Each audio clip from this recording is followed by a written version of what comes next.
All right, pools open for the summer this weekend, and we know lakes and reservoirs are ready to go too. Now, while it is a very exciting time, it's also when we all need to be vigilant and keep safety top of mind.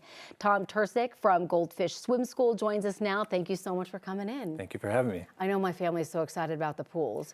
Yeah. But as a mom, water scares me.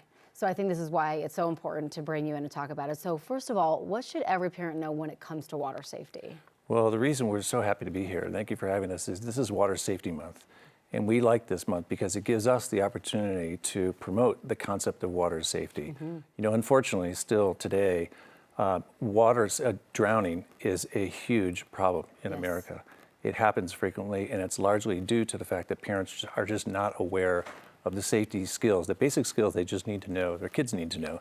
So we're really here to use this month to help promote that as far and wide as we can. When should parents sign up their kids/babies for swim class and lessons? It's a great question. So we encourage parents to enroll as early as possible, as early as 1. We actually start our lessons with kids at 4 months. Wow.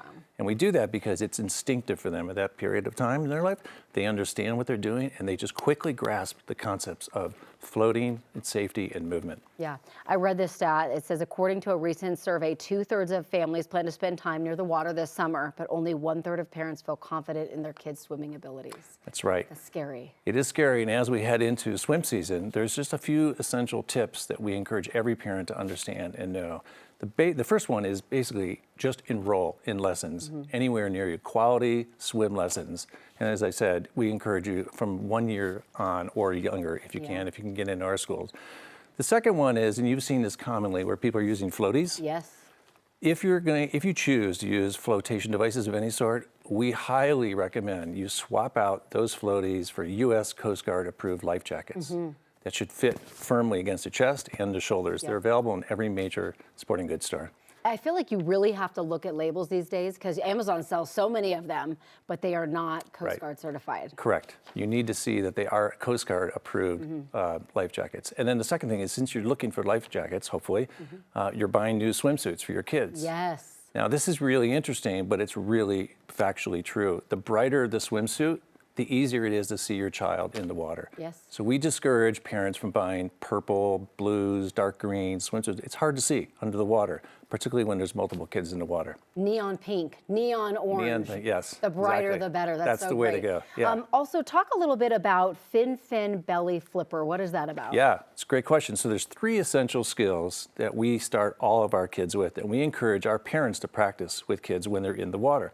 The first one's what we call fin belly flipper, and that's using your elbows to get up over the edge of a pool and then make your way up to your belly, and then you use your arms and shoulders and legs to get out of the water.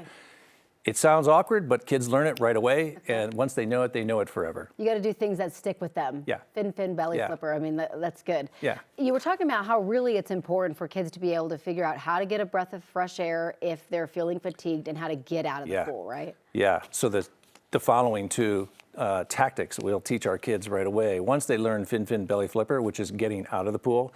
The second one, and this is something we encourage parents to do with their kids every day, every time they're in the water, because you want to train that sort of muscle memory, right?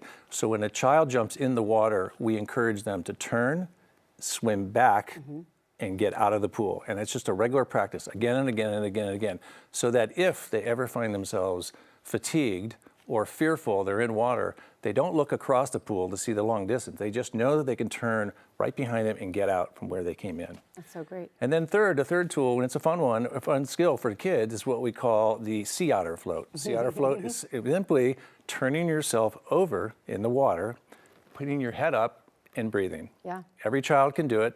Every person can do it.